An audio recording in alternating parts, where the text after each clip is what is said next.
Nuestro invitado de hoy es un hombre que nació con el don para endulzar las mejores ocasiones. Ha aparecido en programas como MasterChef y El Desafío de Buddy. Con ustedes el crack que hace las mejores genovesas del mundo. Gracias. Jacobo Álvarez Lastra, más conocido como Don Jacobo. ¿Qué alimentos estaban presentes en su infancia? Qué buena pregunta. Bueno, como mi vida se ha desarrollado en el medio de la gastronomía, de niño, muchísimos recuerdos de lo que preparaba mi abuela, típico, tamales, unos buenos tamales santanderianos. Me encantaba, yo no sé el concepto, que es lo que se denomina mise en place, que es la disposición de todos los elementos de una receta puestos y debidamente pesados, listos para poder prepararla. Me encantaba cuando mi abuela iba a preparar tamales, ver la cebolla, el cilantro, bueno, era perejil, no era cilantro, todo lo que, los garbanzos, los ajos, todo puesto de una manera tan atractiva y tan bonita. Ir al mercado, de muy niño fui a las plazas de mercado, entonces siempre me encantó la variedad, el colorido. Entonces para mí los recuerdos asociados a la alimentación son momentos bonitos, momentos felices y momentos coloridos. ¿Puede describirnos un día de su niñez, de su barrio? ¿Qué es lo que hacía normalmente de niño? Fui un niño feliz, fui un niño muy feliz, de una familia muy humilde. Yo nací en un barrio en la ciudad de Bucaramanga que se llama el barrio Girardot, y de ahí recuerdo, por ejemplo, los parques de la ciudad. Recuerdo que mi infancia siempre estuvo asociada o al parque del barrio Girardot, o al parque del barrio San Francisco, o al parque Bolívar de Bucaramanga, porque el Bolívar era cercano a la casa de mis abuelos, donde pasaba mucho tiempo, y me llevaban en las tardes a jugar allá. Y en San Francisco, porque yo nací en Girardot, y allá también recuerdo de haber estado jugando en el parque, y luego San Francisco. Entonces, siempre mi niñez estuvo enfocada a momentos de esparcimiento agradables asociados a la ciudad. ¿Qué tanto influyó su mamá en lo que es usted hoy como profesional? Uy, todo. Creo que yo soy muy mi mamá en el tema de emprendimiento. En ejemplo, mamá es una persona que realmente está viva, gracias a Dios. Mi madre es una mujer que a sus 81 años todavía es emprendedora. Ella asume proyectos todavía. Ella tiene una lucidez mental impresionante y desde siempre ella nos enseñó a esforzarnos más, porque veníamos, como te lo conté, veníamos de una familia de escasos recursos, o sea, no nos faltaba nada, digamos, era una familia media para la época. Mi padre era un empleado bancario, mi madre, ella sí se dio cuenta que tenía que hacer un esfuerzo adicional para que sus 4 hijos tuvieran formación. En la parte de educación siempre quiso que llegáramos a ser profesionales, y ella es una persona que se dedicó empezó vendiendo empanadas en la casa, luego empezamos con las tortas, y ella realmente es quien inicia el negocio de las tortas, y también aborda todo el mundo de la enseñanza de la culinaria, sin ser profesora, sin estar formada, de lo que ella había aprendido empíricamente, se convierte en una maestra de culinaria y es profesora hasta en un colegio de Bucaramanga y en 2 centros educativos de las cajas de compensación, donde ella se forja una carrera como maestra en el arte culinario. Formó a muchas personas en Bucaramanga cuando todavía el concepto gastronomía no existía. Era algo más, se hablaba de aprender a cocinar simplemente, y mamá era una persona que vivía constantemente en la búsqueda de formación, y ella iba, por ejemplo, a Bogotá, se formaba, y lo que ella aprendía lo traía para sus clases. Entonces, de mamá aprendí todo. Creo que el alma de docente que tengo, porque me encanta enseñar, el emprendimiento lo adquirí de ella, y la pasión y el amor por el mundo dulce lo aprendí de la mano de ella. Entonces mi mamá es el todo en lo que soy yo. ¿Qué tienen que ver las leyes con el dulce? ¿Por qué escogió Derecho como una carrera universitaria? Ya cuando yo terminé mi bachillerato, mi deseo era formarme en esto que estamos acá. Estamos en el mundo de la hostelería, en el mundo de la gastronomía, y en Colombia solo existía una escuela que era la Escuela del SENA de Hotelería y Turismo. Era lo más cercano al mundo gastronómico. Estamos hablando de en el año 79, 78, 79. Y mi intención era irme a Bogotá, pero nos fuimos una familia muy unida, mi padre nunca, bueno, y una rigidez. Del lado de mi mamá, un deseo de hagan cosas, proyectense, del lado de mi papá también, pero bajo unas normas. Si estudias, pero te quedas en la casa. Entonces no nos dejaban salir hacia afuera, y al quedarnos en Bucaramanga, no tenía muchas opciones para desarrollar lo que yo quería. Entonces tuve que renunciar a esa intención de estudiar hotelería y turismo que estaba asociada a la gastronomía, y me tocó pensar en algo diferente. Entonces apliqué a la Universidad Industrial de Santander para la carrera de química, que al fin de cuentas la gastronomía tiene mucho de química y física, ¿no? Pero quedé 31 y aceptaron 30. Mi papá dijo, bueno, ¿y por qué usted que habla tanto, por qué no estudia Derecho? Y efectivamente, me presenté a la Santo Tomás, estudié Derecho y me enamoré de las leyes. Pero durante mi carrera yo tuve ya mi primer negocio de pastelería, derivado del negocio de mi mamá, que era de mis padres, que era la Casa del Ponqué en el barrio San Francisco. Y de allí yo monté un negocito pequeño, muy cerca del Colegio de las Pachas, un garajito, y realmente fue mi primer negocio, que se llamó Postres. Realmente fue un negocio que funcionó en la carrera 21 con calle 21 del barrio San Francisco, y estuvo allí para resolver mis problemas económicos de universidad.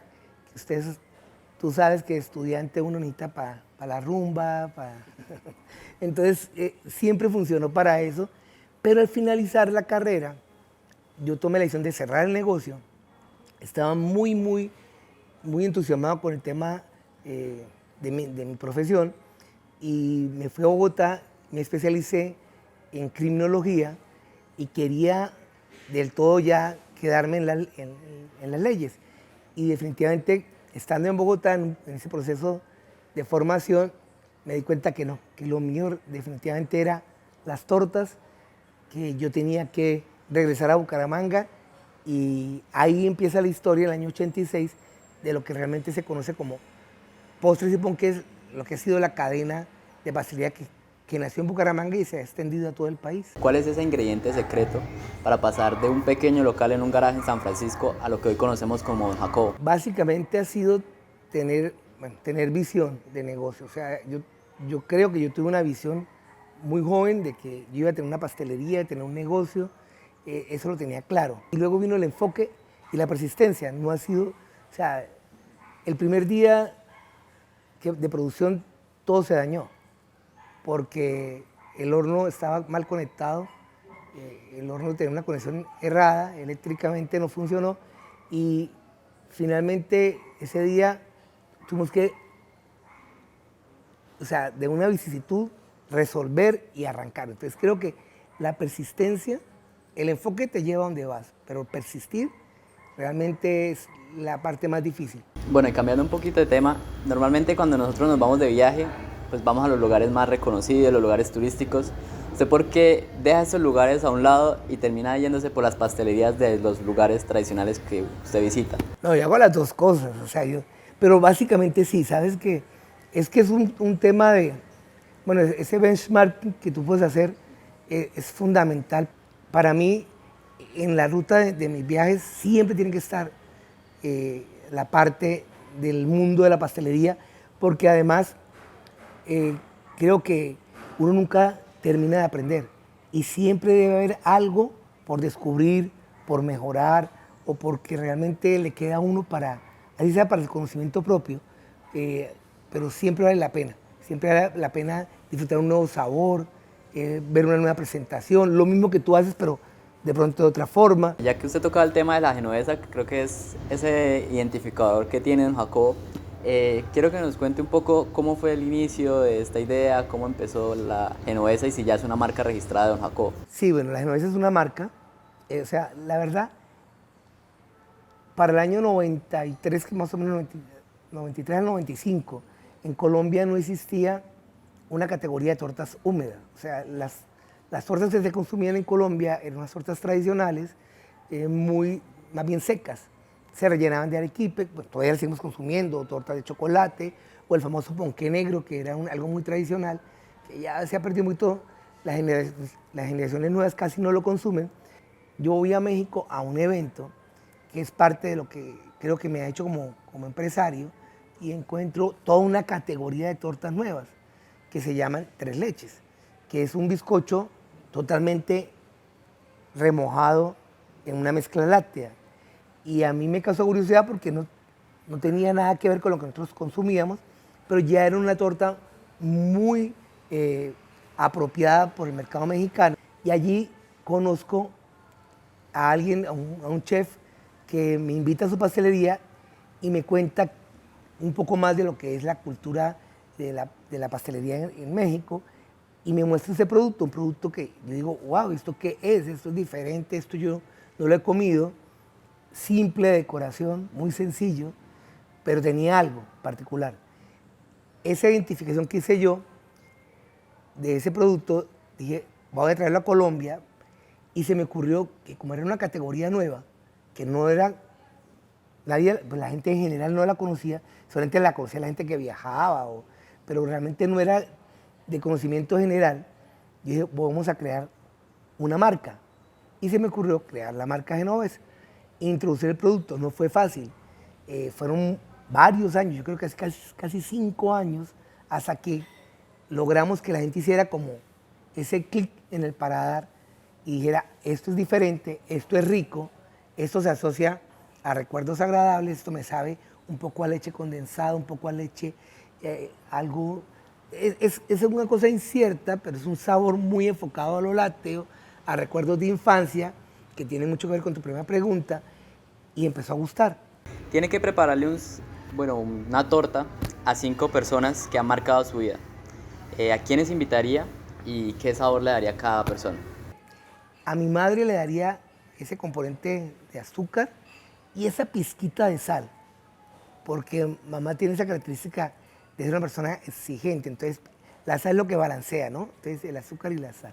A la madre de mis hijos le daría lo que es la estructura, que pienso que es como la harina, ¿no? La harina es la que le da el volumen al producto. Ella fue el ancla, como ese peso que era necesario cuando una persona es tan soñadora, tan emprendedora y va como a veces un poquito sin freno, siempre es bueno tener un poquito de lastre para que no se vaya uno tan lejos. Tercero, son mis hijos, que ahí sí, ellos son como esa parte de la parte del crecimiento, ¿no?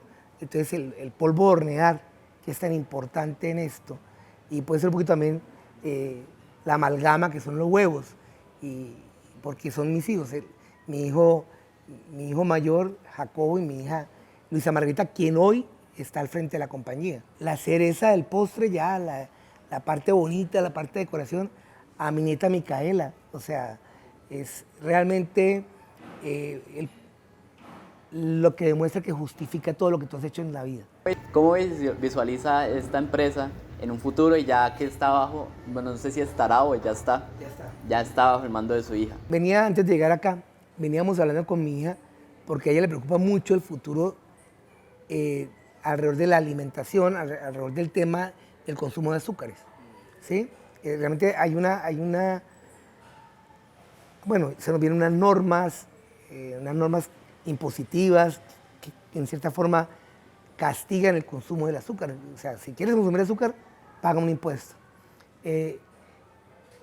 Yo creo que definitivamente alrededor del azúcar hay demasiada estigmatización. Como ha estado presente en tanto tiempo de la historia de la humanidad, no va a desaparecer, porque definitivamente está asociada a cosas muy agradables.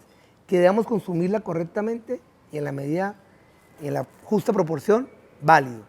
Lo que yo veo venir, si son formas diferentes de consumo, más asociadas al saber comer, al cuidado, autocuidado, pero no creo que desaparezca esto. Yo no creo que este mundo tan bonito de la pastelería desaparezca.